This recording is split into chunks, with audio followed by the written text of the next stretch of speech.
सो chat option आपके पास है, आपको जवाब देना है, हाँ है ना है। सो मेरे लॉ स्टूडेंट तो दिख ही रहे हैं और okay fine. So this is mission 2021 CA final audit and this is day 1। First of all इस बैच को पहले ये देखना पड़ेगा कि इस अनसर्टेन इन्वायरमेंट में, जिसमें दो एग्जाम्स 2 बार पोस्टपोन्ड हो गई, एक तो कैंसिल ही हो गई, दूसरी अब पोस्टपोन्ड होके नवंबर में पहुंच गई, नवंबर भी लेट हो गई थोड़ी सी, और वैसे तो we are getting the positive vibes कि थिंग्स आर अंडर कंट्रोल। तो मई 21 एग्जाम तो डेफिनेट सी बात है कि बिल्कुल अपने टाइम पर ही होगी, और मई 21 के अंदर सिलेबस में क्या चेंजेस आएंगे CA final audit, advanced auditing and professional ethics में, as such code of ethics में रेडिकल चेंजेस हैं, और कोड ऑफ एथिक्स में जो चेंजेस हैं वो चेंज कोड ऑफ एथिक्स ही हमको पढ़ना है, और शुरुआत भी हम उसी से करेंगे, कोई डाउट नहीं है उसमें। ओवरऑल सीए फाइनल जो है, अब जो मैं आपको पढ़ाऊंगा 2021, ये पूरी तरह से पुराने तरीके से जो मैंने लिया था मिशन 2020 उससे ये अलग है। सो this is a different zone, it is a different kind of learning। मैं हर बार कुछ नया करता हूं। मिशन 2020 में मैंने हैंड रिटन नोट्स दिए थे, दे वर वेरी इफेक्टिव। अभी थोड़ी सी स्ट्रेटेजी, अलग अलग स्ट्रेटेजी से पढ़ाया हुआ है मैंने। This time we have a somewhat mixed strategy for the topics, but still आप देखते हैं आप कितना एंजॉय करते हैं इसको। ये बिल्कुल नए लेक्चर्स हैं और we are going with this. सबसे पहले कंसंट्रेट करें कि व्हाट इज अवर सिलेबस। पहली बात तो आप ICAI के ऑडिट के सिलेबस पर आ जाओ। ICAI के अंदर ऑडिट के सिलेबस पर, ऑडिट के मॉड्यूल पर अगर हम नजर डालें तो बॉस बहुत ही अलग नजारा पेश होता है। जिस तरीके से पढ़ते हैं हम, उस तरीके से तो बहुत ही अलग है। देखिए, आपके ऑडिटिंग के अंदर 3 अलग अलग मॉड्यूल 1, मॉड्यूल 2 और मॉड्यूल 3 उन्होंने दिया हुआ है। 3 वॉल्यूम्स में आपको एडवांस्ड ऑडिटिंग के वॉल्यूम को डिवाइड किया है। मॉड्यूल 1 के अंदर उन्होंने ऑडिटिंग स्टैंडर्ड्स दिए हैं पहले 3 चैप्टर्स में। चौथा चैप्टर ऑटोमेटेड एनवायरनमेंट ऑडिट का है, 5वां चैप्टर आपका कंपनी ऑडिट और शेड्यूल 3 पर है, और छठा चैप्टर फिर स्टैंडर्ड्स ऑन ऑडिटिंग है। यानी स्टैंडर्ड्स ऑन ऑडिटिंग और कंपनी ऑडिट मिला करके उनका वॉल्यूम नंबर 1 है। मॉड्यूल 2 में डिफरेंट टाइप ऑफ ऑडिट्स दिए हैं। Audit committee corporate governance, audit of consolidated financial statement, audit of banks, audit of insurance company, audit of non banking financial company, audit of fiscal loss. और third volume में उन्होंने दिया है audit of PSU, liabilities of auditor, internal auditor and management auditor and operational audit, due diligence, investigation, forensic audit, peer review, quality review, and then आखिरी में professional ethics. कुल 18 chapters हैं sir. और अगर कोई ये कहता है कि मैंने कोड ऑफ एथिक्स कर लिया, कंपनी ऑडिट कर लिया और स्टैंडर्ड्स ऑन ऑडिटिंग कर लिए तो मेरा ऑडिट हो गया, तो मालिक आपने 40% ऑडिट किया है, 60% audit of CA final lies here under volume 2 and volume 3 except professional ethics. सबसे बड़ी गलती जो सीए फाइनल में हो रही है इस वक्त वो हो रही है, स्टैंडर्ड्स ऑन ऑडिटिंग कंप्लीट कर लो, कोड ऑफ एथिक्स कंप्लीट कर लो, कंपनी ऑडिट कंप्लीट कर लो, पास हो जाएंगे। सर 40 नंबर 45 नंबर की तैयारी कर रहे हो आप। आपकी मेजर तैयारी ओवरऑल चाहिए, आपको ओवरऑल तैयारी करनी पड़ेगी। तो ये जो बैच मैं शुरू कर रहा हूं आपकी, this batch is for May, November 21, even for May 22, and with some modification it can go to November 22. कोई दिक्कत नहीं है इस बैच में, but still we are at May 21 and November 21. अब आप में से कितने लोग May 21 में अपीयर हो रहे हैं? Just tell me. How many of you are appearing in May 21?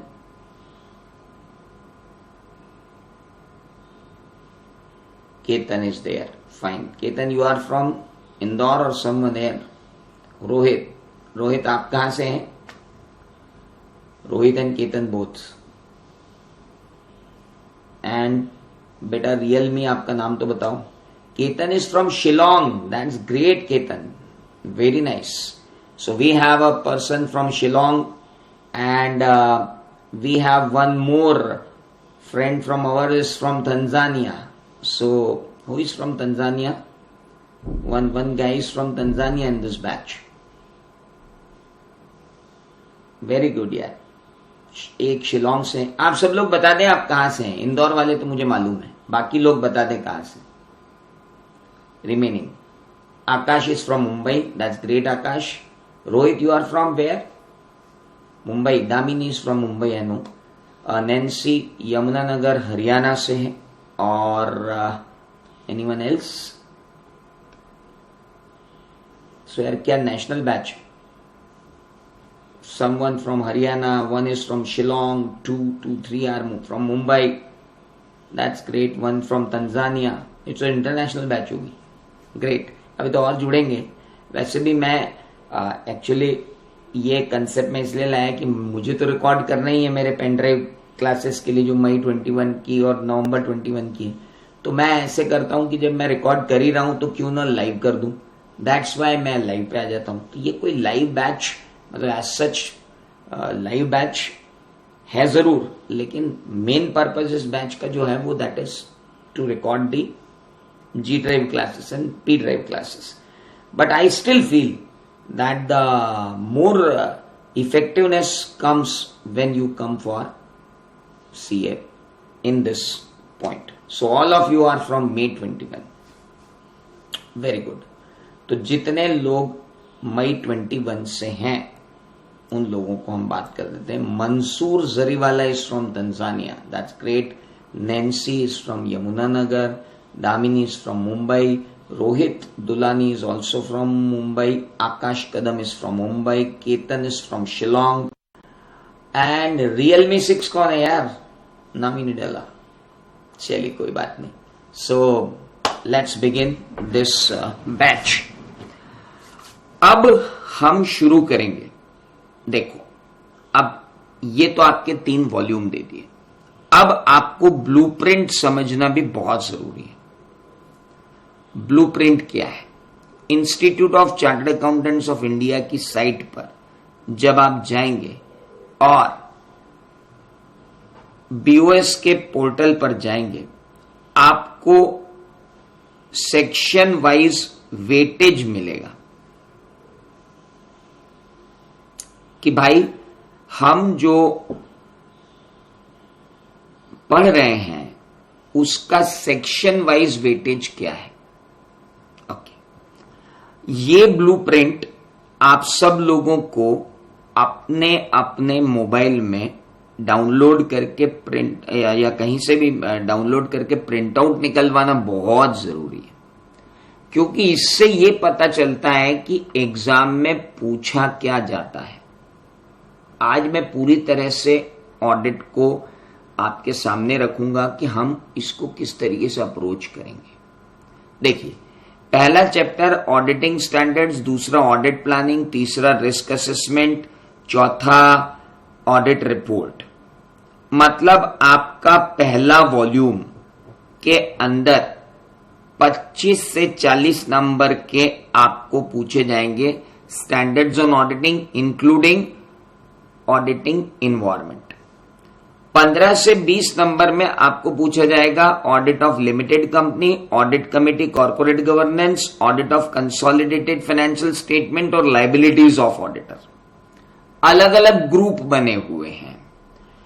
तीसरा ग्रुप है 15 से 30 मार्क्स का, वो है special features of bank audit, insurance audit, NBFC audit और ऑडिट अंडर फिस्कल लॉ। चौथा ग्रुप है audit of PSU, internal audit, management audit, operational audit, due diligence, investigation, forensic audit, peer review and quality review, वो है 10 to 20 marks का। और सातवां group, चौथे group के बाद पांचवा ग्रुप आपका जो है that is of professional ethics itself अकेला, that is of 10 to 15 marks. ये रिवाइज है, ये 20 के नवंबर 20 के हिसाब से है, but I don't think there will be any going to be any change for 2021। Marks weightage यही रहना है। अब आप देखो, किसी ने कहा सर मैंने प्रोफेशनल एथिक्स कर लिया, तो चलो तुमने 10 से 15 नंबर की तैयारी कर ली, ओके। किसी ने कहा सर मैंने कंपनी ऑडिट कर लिया, तो बेटा company audit of limited company जो है तूने कर भी लिया है, तो वो 15 से 20 नंबर का नहीं, वो 5 से 10 नंबर का है, क्योंकि वो बाकी के साथ ग्रुप्ड है। तो 15 + 5 20। अब तुमने कहा सर मैंने स्टैंडर्ड सारे कर लिए, चलो स्टैंडर्ड सारे कर लिए तो 25 और 15 40, चलो और 10 जोड़ लो 50। Code of ethics, company audit and standards on auditing, ये तीनों मिलाकर के they will all of how many marks? 50। हाँ, मिनिमम। मैक्सिमम तो कोई भरोसा नहीं है, कभी भी कुछ भी इधर उधर हो सकता है। कई बार ऐसा हुआ कि अकेले standard on auditing he 50 marks के आ गए, वो तो कोई भरोसा ही नहीं उस चीज का। लेकिन यस, और जब से ये मार्क्स वेटेज आया तब से मैं पेपर एनालाइज कर रहा हूं, पेपर बिल्कुल मार्क्स वेटेज के हिसाब से। ये जो 54 और 72 और ऐसे मार्क्स में बोल रहा हूं, ये तब थे जब institute of chartered accountants of India ने नोटिफाई नहीं किया था इन चीजों को। अब तो नोटिफाइड है, तो अब तो इसी प्रपोर्शन में आ रही है। अच्छा, चेंज कहां कहां है? 20 और 21 में चेंज कहां है? 20 और 21 में चेंज इसमें है कि कोड ऑफ एथिक्स पूरी तरह से चेंज हो चुका है। This is completely changed. तो अब जो कोड ऑफ एथिक्स अपन पढ़ेंगे 10 से 15 नंबर का, वो बहुत ही अलग, पूरा ही मतलब हर क्लॉज में कहीं ना कहीं कुछ ना कुछ एक्सप्लेनेशन, कुछ ना कुछ चेंजेस आए हैं, तो वो तो अपनी जगह पूरा का पूरा ही चेंज है। तो we will have the fresh code of ethics. Sir code of ethics का भी तो मॉड्यूल ही नहीं आया। मॉड्यूल इज अंडर प्रिपरेशन, आप उसकी बात छोड़ दो, लेकिन मॉड्यूल जिससे बनेगा वो किताब तो हमारे पास है ना। And being a member and trainer in the ethical standard board, I know what should be included in what will be included in the syllabus, क्योंकि कोड ऑफ एथिक्स रिवाइज करते समय तो, और अभी पूरे देश में हम लोग पढ़ा ही रहे ना कोड ऑफ एथिक्स मेंबर्स को, institute of chartered accountants of India के मेंबर्स को पढ़ा ही रहे, तो वो कोड ऑफ एथिक्स में कितने चेंजेस हैं, क्या हैं, तुम्हारे लेवल पर क्या है, वो सब हो गया है, कोई बड़ी बात नहीं। Then peer review, quality review, little bit of changes. बाकी due diligence, internal audit, management audit, operational audit, audit of PSU, इनमें एज सच कोई खास चेंज नहीं है। ऑडिट ऑफ फिस्कल लॉ में टैक्स ऑडिट रिपोर्ट पूरी चेंज हो गई है, तो डेफिनेटली 21 के लेक्चर्स 20 के लेक्चर्स से अलग होंगे। जीएसटी ऑडिट में चेंजेस आए हैं, 21 के लेक्चर 20 से बिल्कुल डिफरेंट होंगे। Audit of bank, insurance and NBFC में थोड़े से चेंजेस आए हैं, तो डेफिनेटली लेक्चर्स डिफरेंट होंगे। बैंक में तो चेंजेस आते ही रहते हैं, अभी कोविड के कारण बैंक में चेंजेस आए हैं, तो डेफिनेटली आएंगे changes. Audit of consolidated financial statements में एज सच कोई भी चेंज नोटिस्ड नहीं है। ऑडिट कमेटी कॉर्पोरेट गवर्नेंस में एलओडीआर के अंदर जो चेंजेस आए थे वो इनकॉर्पोरेट हो चुके, तो 20 और 21 में एज सच कोई चेंज नहीं है। ऑडिट ऑफ लिमिटेड कंपनीज में कंपनी ऑडिट में भी एज सच कोई मेजर चेंज नहीं है। ऑडिट रिपोर्ट्स के अंदर डेफिनेटली कोविड का बहुत बड़ा इंपैक्ट आया है, तो ऑडिट रिपोर्ट्स के अंदर तो चेंज आना ही आना है। कारो 2020 पूरी तरह से आपको अप्लीकेबल होगी, क्योंकि पहले कारो 2016 थी, तो कारो 2016 के बाद जब कारो 20 आई है तो कारो 20 ने तो धमाल मचा दिया है और कारो 20 बहुत अलग है। तो कंपनी ऑडिट में जितने भी रिपरकेशंस आपके आने हैं वो कारो 20 के कारण आने हैं, तो 20 के लेक्चर 21 के लेक्चर डिफरेंट होंगे। Nancy, you can go out and come in again if you have any. आप में से किसी को भी वीडियो ब्लर दिखता है तो आप अपने आउट होकर वापस इन हो जाए, कोई दिक्कत नहीं। इसके अलावा स्टैंडर्ड्स ऑन ऑडिटिंग में मेजरली कोई चेंज नहीं है, लेकिन केस स्टडीज के अंदर चेंज आएंगे। मिशन 2020 और मिशन 2021 के बीच में एक बेसिक डिफरेंस जो आएगा इस बार, वो आएगा integrated case studies which I have prepared for all new, जो मिशन 2020 के अंदर नहीं था लेकिन मिशन 2021 के अंदर है। हालांकि मिशन 2020 के लेक्चर्स जिन्होंने लिए हैं उन्हें भी वो मल्टी डिसिप्लिनरी केस स्टडीज और इंटीग्रेटेड केस स्टडीज प्रोवाइड की जाएगी, बट हर बैच के बाद हम वो करेंगे। अभी इसमें से कुछ बच्चे मेरी मिशन 2021 लॉ बैच में भी बैठ रहे हैं, उनको मालूम है कि हम पिछले 25 साल के क्वेश्चन करते हैं हर चैप्टर खत्म होने के बाद।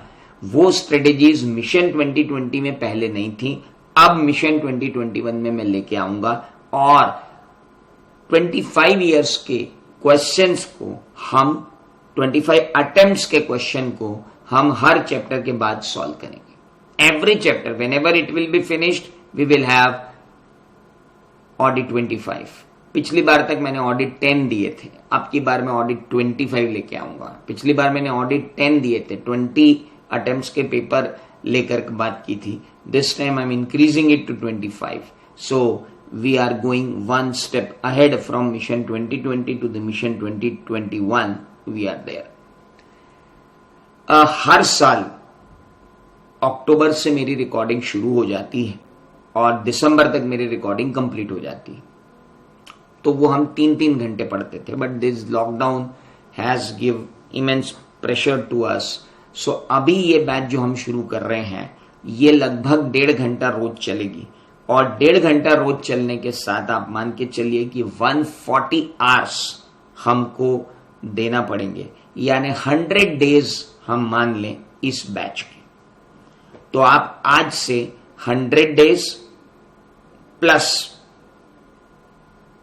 100 डेज के बीच में कुछ हॉलीडेज या कुछ टेक्निकल एरर के कारण अगर छुट्टियां होती हैं तो अपन 10%, तो अपन मान लेते हैं 110 दिन के अंदर आपका ये बैच खत्म होगा, यानी अक्टूबर, नवंबर, दिसंबर एंड जनवरी। By the time result will come we will able to finish this batch.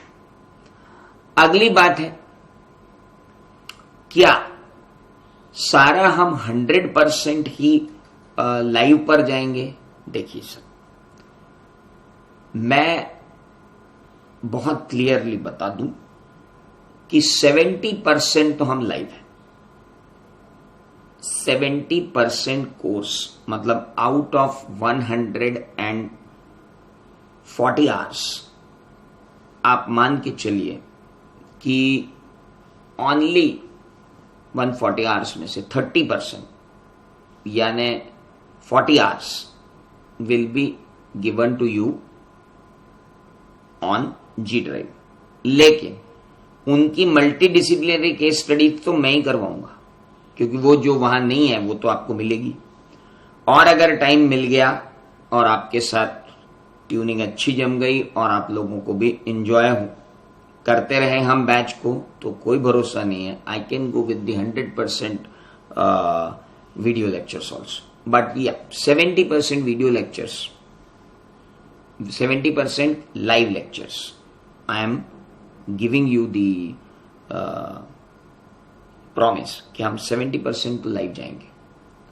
हाँ, ये हो सकता है कि जनवरी के बाद अगर कुछ बच जाते हैं कि भाई सिंपल से टॉपिक्स हैं जो इतने इंपॉर्टेंट नहीं हैं, तो हम उनको लेकर के जाएंगे.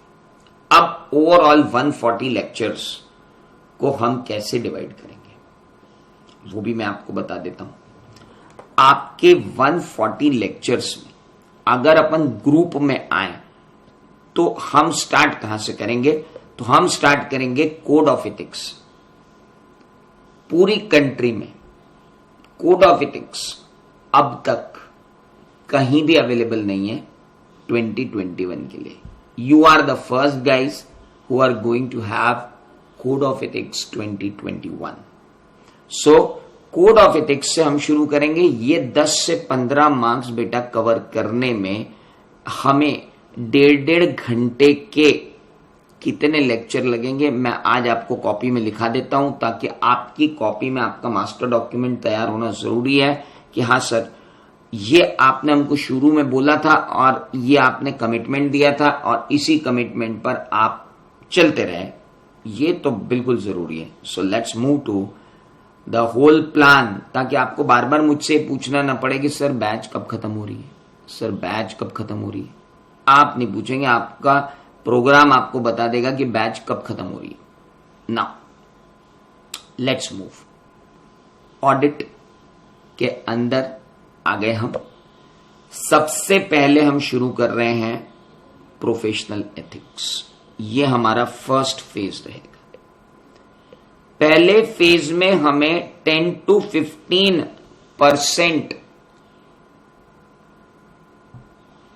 15% मार्क्स यानी 15 नंबर, हालांकि 18 नंबर का कोड ऑफ एथिक्स आता है, ये सबको मालूम है. मिनिमम 18 का और कई बार 22 तक चला जाता है, पर इनके हिसाब से 15. ये 15 मार्क्स कवर करने में नए अमेंडमेंट के साथ मैं आपको बता दूं, पार्ट ए में वो कितना कोड ऑफ एथिक्स आपको रखते हैं ये अभी डिसाइड नहीं हो पा रहा है, क्योंकि अगर पार्ट ए को पूरा इंक्लूड करते हैं तो ये 20 to 25 मार्क्स में उनको लेके जाना पड़ेगा. अगर पूरा पार्ट ए इंक्लूड करते हैं तो पार्ट बी तो वो छोड़ ही नहीं सकते, क्योंकि पार्ट बी तो उनको लेना ही पड़ेगा, क्योंकि अभी भी पार्ट बी है. पार्ट बी है इंडियन कोड ऑफ एथिक्स और पार्ट है इंटरनेशनल कोड ऑफ एथिक्स.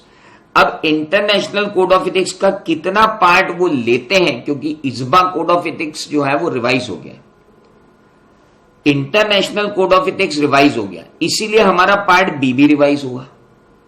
पर पार्ट बी रिवाइज हुआ टू एन एक्सटेंट जो पार्ट ए अफेक्ट करता था, लेकिन पार्ट ए जो पूरा रिवाइज हुआ उसको वो कितना रखना चाहेंगे कोर्स में, ये अभी डिबेट का विषय चल रहा है. क्योंकि कोड ऑफ एथिक्स यार देखा जाए तो कोई टेक्निकल नॉलेज नहीं है, ये अपने स्वयं के लिए नॉलेज है. तो फिर क्या कोड ऑफ एथिक्स के अंदर इस पार्ट ए को जो है पूरा इंक्लूड किया जाए? अगर पूरा इंक्लूड करेंगे तो उनको ये मार्क्स वेटेज बढ़ाना पड़ेगा. इस मार्क्स वेटेज को उनको लेके जाना पड़ेगा 20 से 25 मार्क्स, तब जाके पार्ट ए इंक्लूड होगा. हम अभी जो एग्जिस्टिंग सेटअप है उसके अंदर जितना दिया हुआ है दैट इज पार्ट बी, वो पहले कंप्लीट करेंगे. इस बीच अगर इंस्टीट्यूट पार्ट ए डालता है तो पार्ट ए भी पूरा कर लेंगे, और अगर इंस्टीट्यूट कहता नहीं पार्ट ए का सिर्फ ओवरव्यू है जैसा अभी दिया हुआ है ऐसे ही आगे जाएगा तो बहुत अच्छी बात है, फिर तो वैसे ही जाने दो. कितने लेक्चर्स में हम इस कोड ऑफ एथिक्स को खत्म करेंगे? 1.5 आवर्स के 15 लेक्चर्स, 1.5 आवर्स के 15 लेक्चर्स हमको लगेंगे to finish this code of ethics. जो हैंड रिटन चार्ट मैंने 2021 के बनाए हैं वो हैंड रिटन चार्ट्स आपको मिलेंगे इस कोड ऑफ एथिक्स के, आज ही शाम तक आपको मिल जाएंगे. उनके अंदर हम इनकॉर्पोरेट करेंगे जो अमेंडमेंट आए हैं वो. What amendments we have in part B, we will incorporate those amendment into those charts itself. उन्हीं चार्ट के अंदर इनकॉर्पोरेट करेंगे. सो सारी चीजें एज अ फ्रेश आपके साथ चलेंगे। मतलब you are that first person who are learning this professional ethics 2020। अब आप मुझसे ये मत कहना कि सर आप हमको 2021 के अंदर कोड ऑफ एथिक्स पढ़ा रहे हो, तो हम क्या वो चूहे हैं जिनके ऊपर प्रैक्टिकल हो रहा है? नहीं सर, पिछले पूरे ईयर 2019 मैंने इथिकल स्टैंडर्ड बोर्ड के साथ मिलकर 3000 चार्टर्ड अकाउंटेंट्स को प्रोफेशनल एथिक्स पढ़ाया है जो चेंज हुआ है।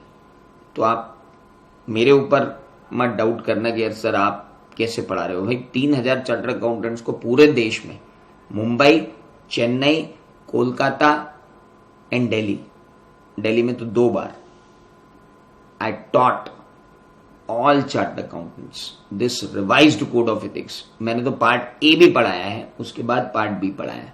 तो आप उस पे तो बिल्कुल छोड़ दो कि आप हम पहली बार तो नहीं पढ़ रहे हैं। हाँ, आप पहली बार नहीं पढ़ रहे हो, बहुत लोगों को पढ़ा दिया है, अब आपको पढ़ाऊंगा।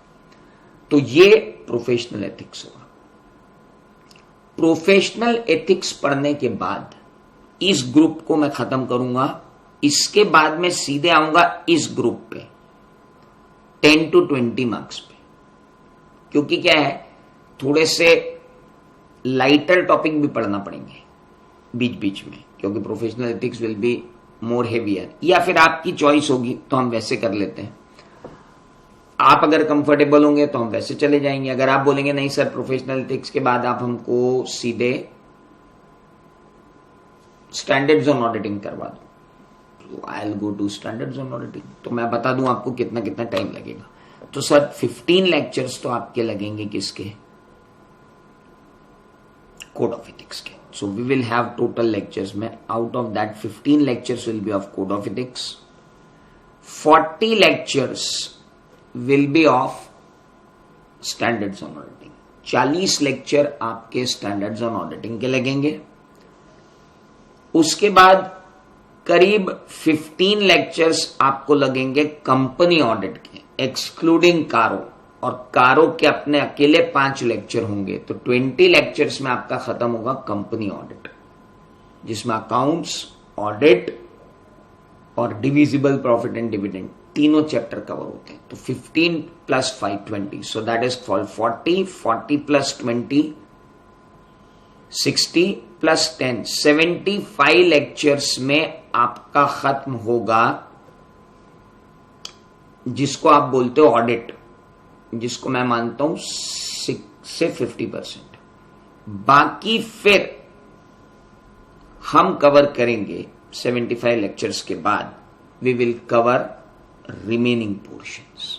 Remaining means rest of the audit. Rest of the audit will go around 40 lectures to 45 lectures, not more than that remaining।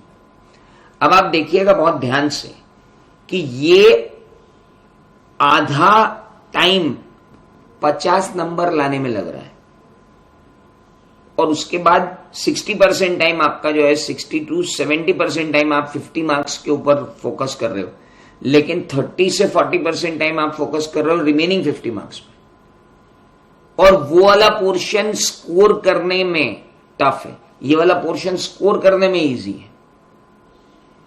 तो अब वो दोनों के बीच में बैलेंस बना के चलना पड़ेगा। देखो दोनों के बारे में मैं बात कर दूं, मैंने कोर्स को आधा आधा बांट दिया, 75 लेक्चर्स अलग बांट दिए और 40 लेक्चर्स अलग बांट दिए। इसके अलावा तो प्रैक्टिसिंग और जो भी चलते रहेंगे वो अपनी जगह। 75 + 40 लाइक 110 115 घंटे जो आपके हैं, उनमें ये जो 40 आवर्स है ना, इनमें अपन पढ़ेंगे बहुत सारा, रिटेन रखना भी मुश्किल है और लिखना भी मुश्किल है, और एक्यूरेसी जो इफिशिएंसी मार्क्स की वो भी कम है। लेकिन यहां पर मार्क्स का टोटा नहीं है, यानी इस 50 में से कैसे भी करके 35 से 40 तो लाने ही लाने हैं, और इस 40 में से कैसे भी करके आप करेंगे तो 20 to 25 आएंगे। यानी देखा जाए तो ये आपका एवरेज मार्किंग एक बच्चे की, मेरे स्टूडेंट की जो आती है वो आती है 55 to 65। सर हमको तो 85 लाना है, 86 लाना है। देखो मुझे कोई फर्क नहीं पड़ता ये बोलने में, पिछले 25 साल से पढ़ा रहा हूं। मेरी लाइफ में थाउजेंड्स ऑफ स्टूडेंट मैंने पढ़ाए हैं, सिर्फ 3 मेरे ऐसे स्टूडेंट हैं जिनको 82, 85 और 86 मार्क्स हैं, 3। और उन्हें भी नहीं मालूम है कि उन्हें ये मार्क्स कैसे आए। फालतू बातें करना नहीं। और मैं कोई क्रेडिट नहीं लेता हूं कि उसके 86 आए, उसके 83 आए, उसके 82 आए, मुझसे पढ़ोगे तो इतने आएंगे। मुझे मालूम है कि मेरे सब्जेक्ट की लिमिटेशंस क्या है।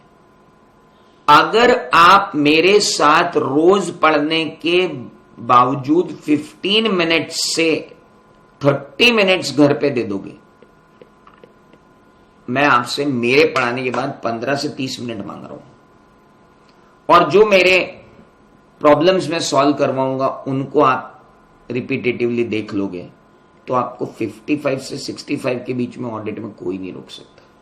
हाँ सर मेरे 65 से 75 के बीच में मार्क्स कैसे आएंगे?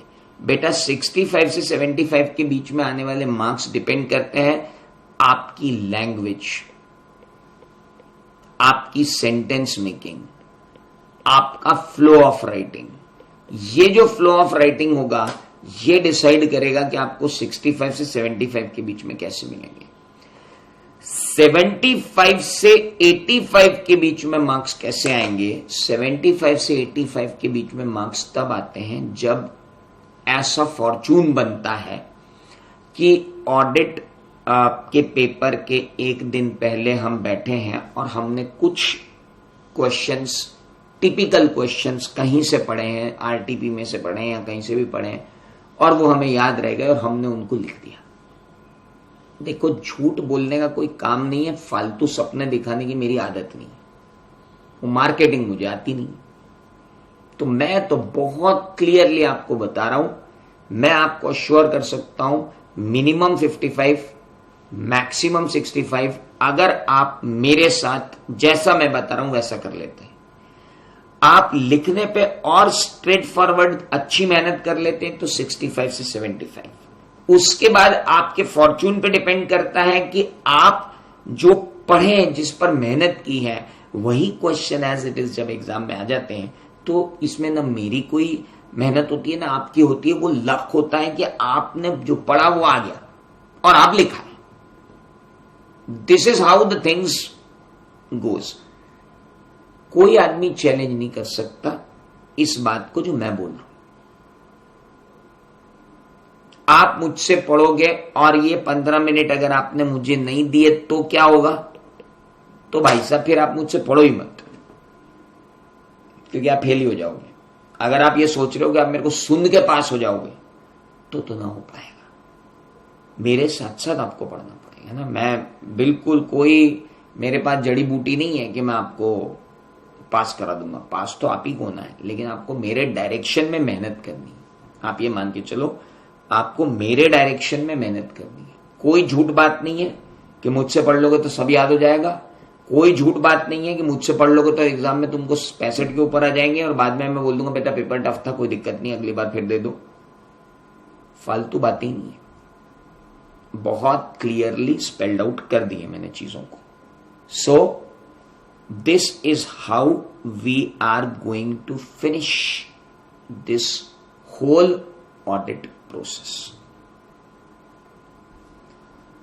लॉ में भी जो बच्चे पढ़ रहे हैं उनको मालूम है अभी लॉ 2021 हमारा मिशन चल ही रहा है। वो शाम को लगता है 7:30 से 9 के बीच में।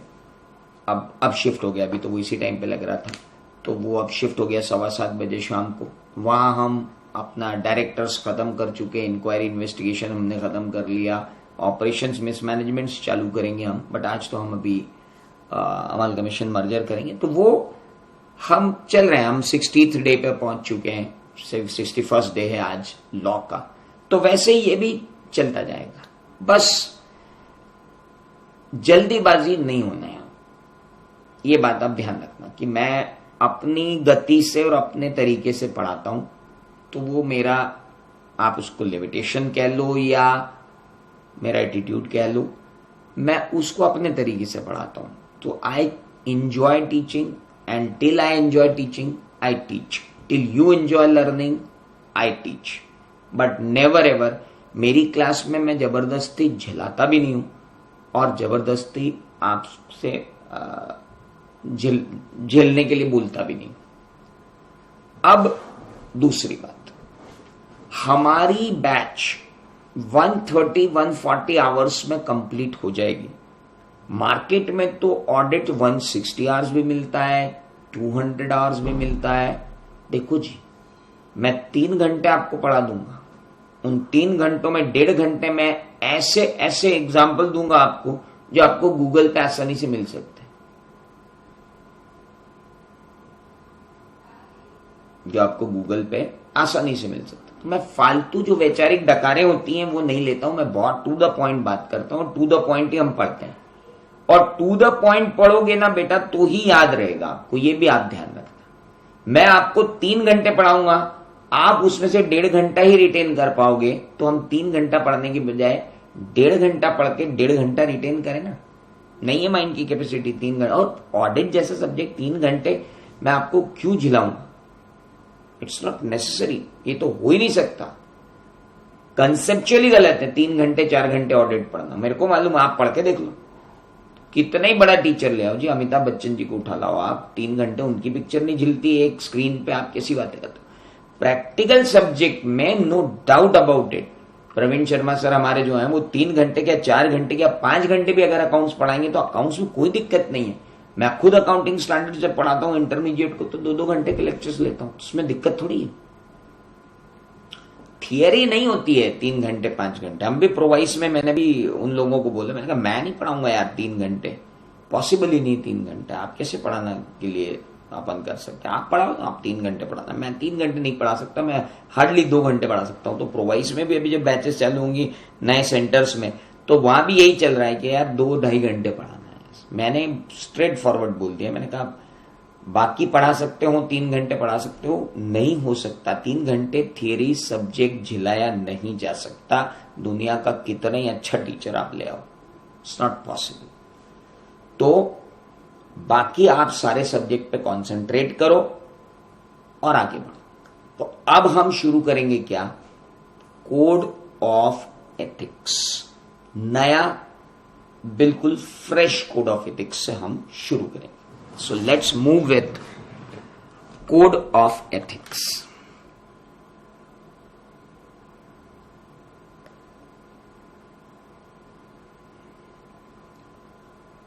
This is Ethical Standards Board and we have this knowledge page from Ethical Standards Board. Now we have publications. Look at here. You have 3 volumes of Code of Ethics. See, Institute's Ethical Standards Board has divided their Code of Ethics into 3 volumes. Code of Ethics Volume 1, Code of Ethics Volume 2, and Code of Ethics Volume 3. Code of Ethics Volume 1 is ISBA Code of Ethics, that is called Ethical Standards Board, International Ethical Standards Board for Accountants. जो ISBA है वो ISBA Code of Ethics जो है वो Volume 1 में. Volume 2 है, that is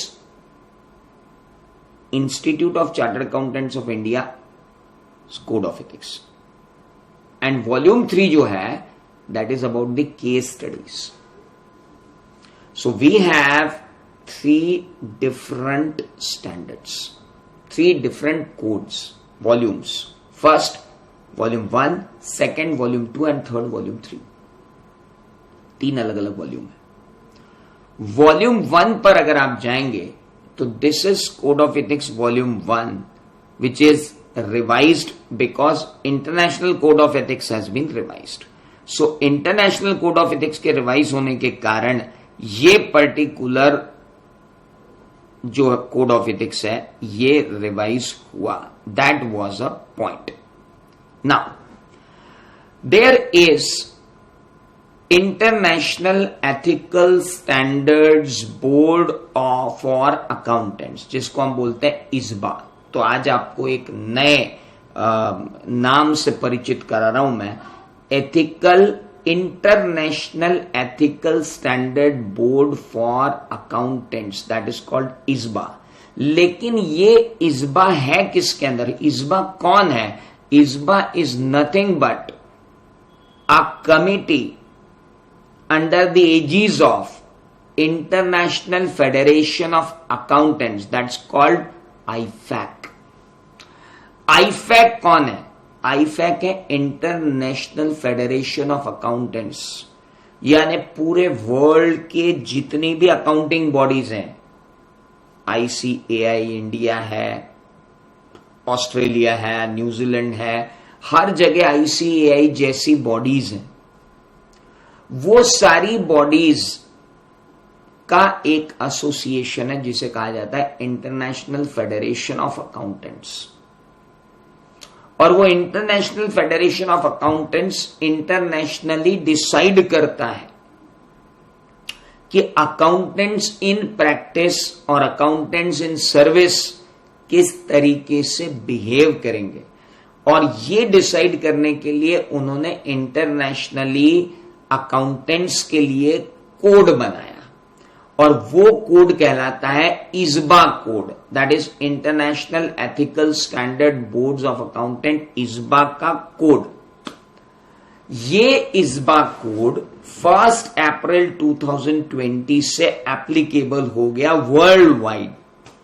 अब जो पार्टनरिंग कंट्रीज हैं, पार्टनरिंग कंट्रीज मींस जो इस IFAC international federation of accountants के सदस्य हैं, उन कंट्रीज को अपनी अपनी कंट्रीज में जाकर के उसको फॉलो करवाना है.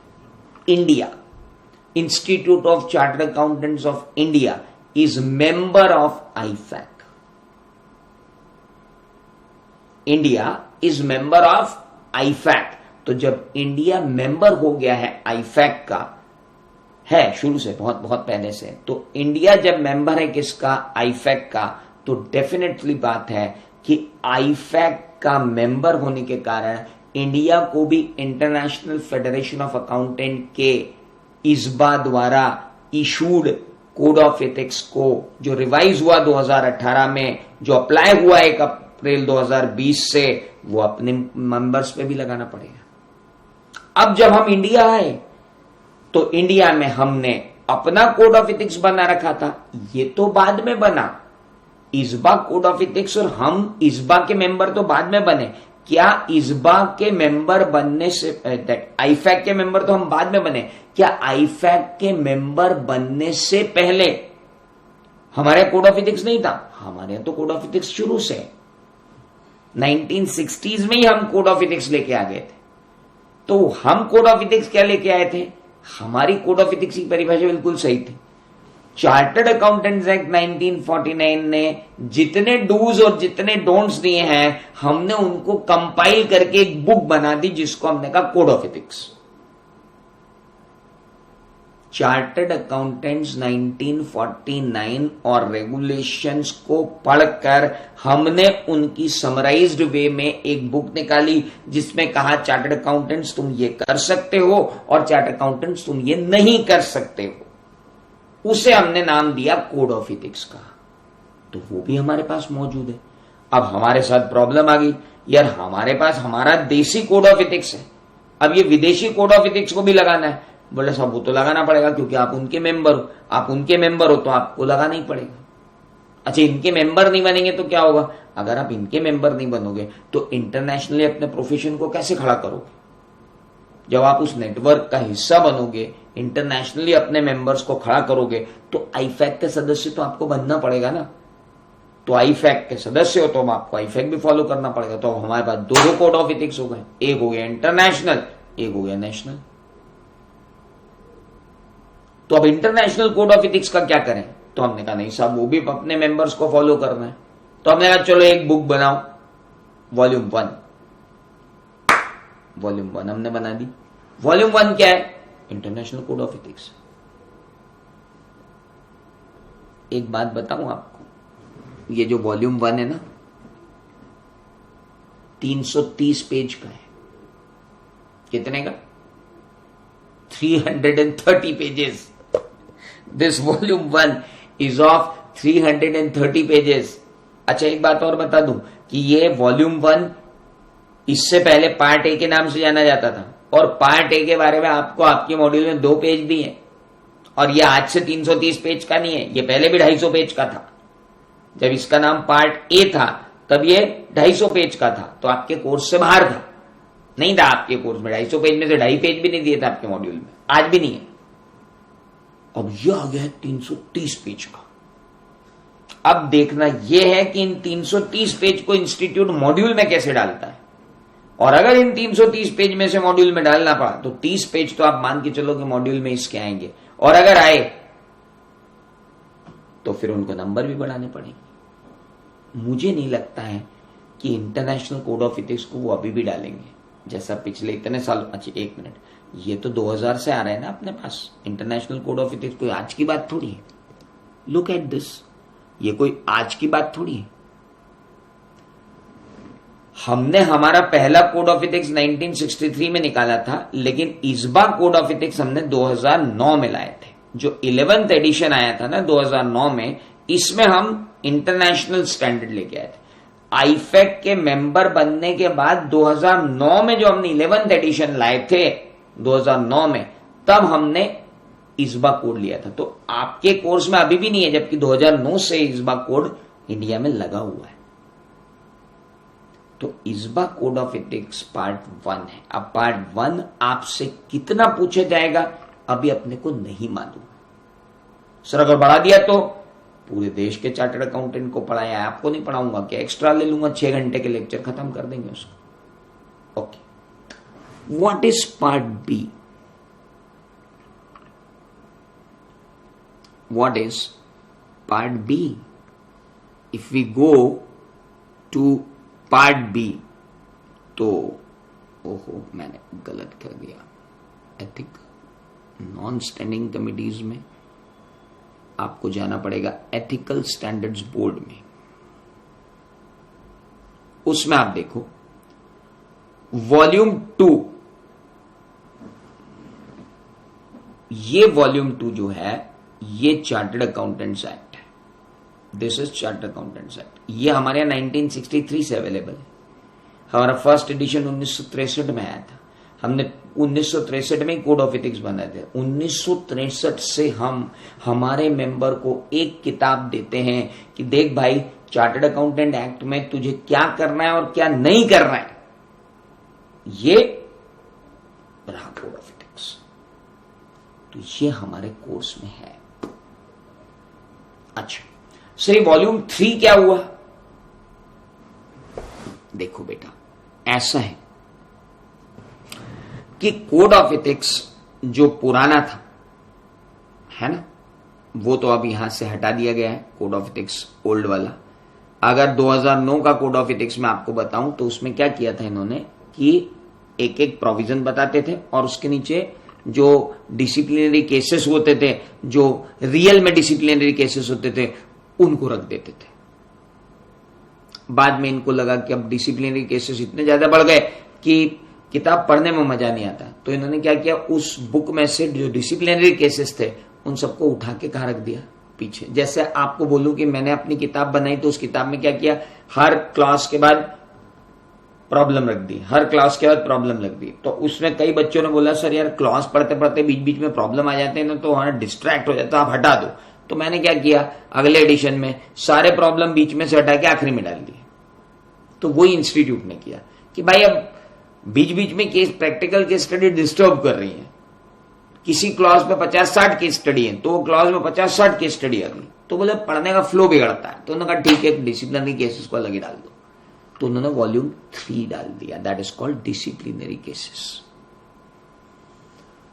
सर ये तो आप है ना ऐसे बताते जा रहे हो, हमारा क्या होगा? अरे तुम्हारा क्या होगा, तुम अभी मुझसे पढ़ना शुरू किए हो यार, टेंशन क्यों ले रहे हो? Let's start. आपकी एक कॉपी रहेगी, है ना? तो कुछ चीजें मैं आपकी कॉपी में भी बनवाऊंगा और कुछ चीजें आपके साथ रहेंगी। तो अभी मैं देखता हूं 2-3 दिन आपके साथ बैठकर आपकी कॉपी में आपको चीजें बनवाऊं, वो मुझे ज्यादा बेटर लगता है बजाय कि रेडीमेड चीजों के। आपको आपके सब मिल जाएगा, but let's have a chart. हमने लॉ में भी इतने चार्ट्स बनाए, यहां भी पढ़ते पढ़ते चार्ट्स बनाएंगे। अभी हम पढ़ रहे हैं क्या? Code of ethics.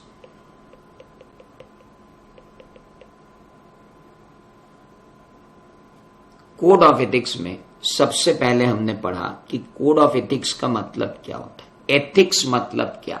एथिक्स मतलब right way of behaving. Ethics का मतलब मूल्य, संस्कार, उचित बर्ताव, प्रॉपर कंडक्ट, और आई से conduct without any misconduct is called ethics. So code of ethics के बारे में अगर अपन बात करें तो for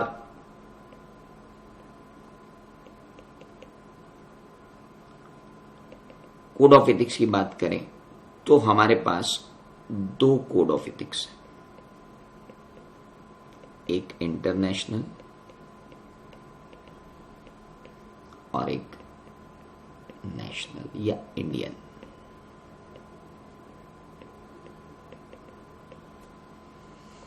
international code of ethics कहां से इशू हुआ?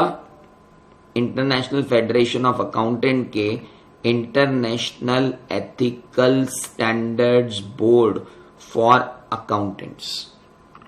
International ethical standard boards for accountant ने, इस्बा ने जो कोड इशू किया उसे कहते हैं इंटरनेशनल कोड ऑफ एथिक्स।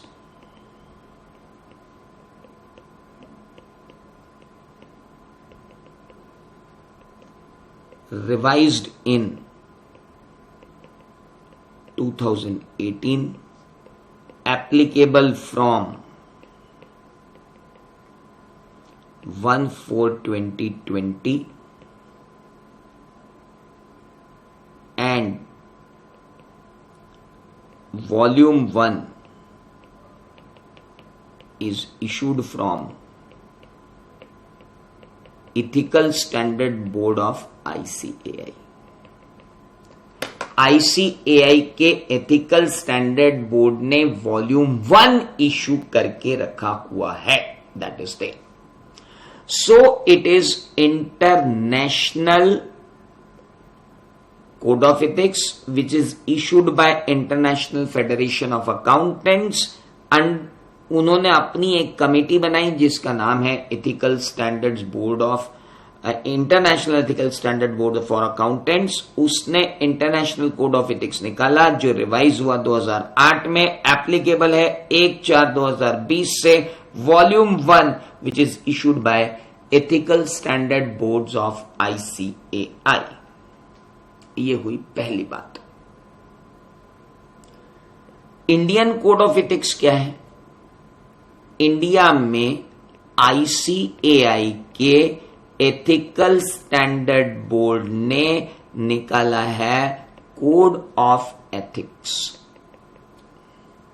ये कोड ऑफ एथिक्स रिवाइज हुआ 2019 में, अप्लाई हुआ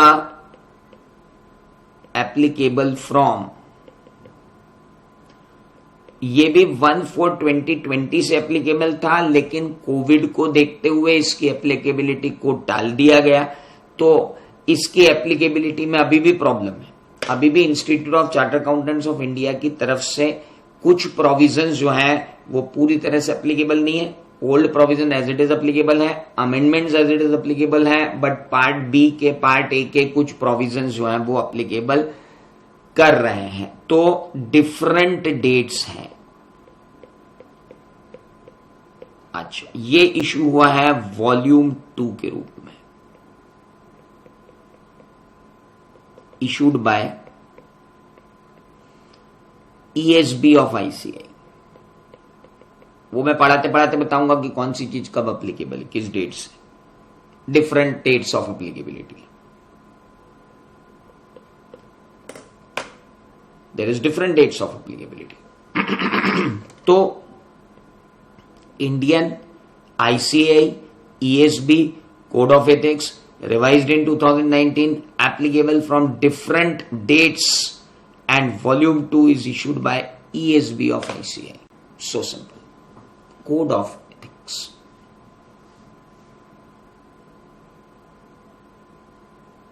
अब what is volume 3? Sir,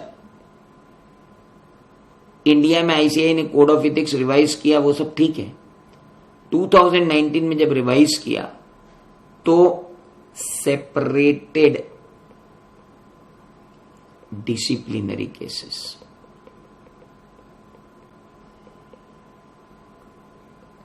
into volume 3.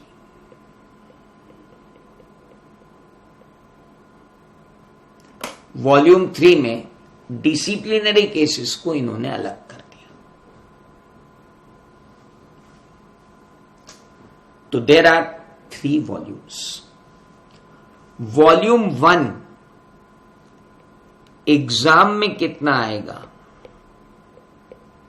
ये अभी BOS बताएगा. वॉल्यूम 2 वो तो हमको करना है.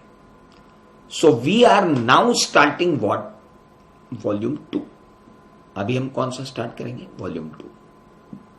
वॉल्यूम 3 के जो रेफरेंस हमको लेना होंगे वो हम ले लेंगे. वॉल्यूम 1 में से कितना आएगा? Let us first decided by ICAI, then we would go ahead. तो इस तरीके से आपकी बैच का ये पहला दिन है. कुछ और बच्चे हैं, मुझसे रिक्वेस्ट की थी उन्होंने, वो और ज्वाइन करेंगे कल परसों से. तो हम तो रोज ही पढ़ रहे हैं. तो हमारी बैच का जो टाइम रहेगा that would be from 8:30 to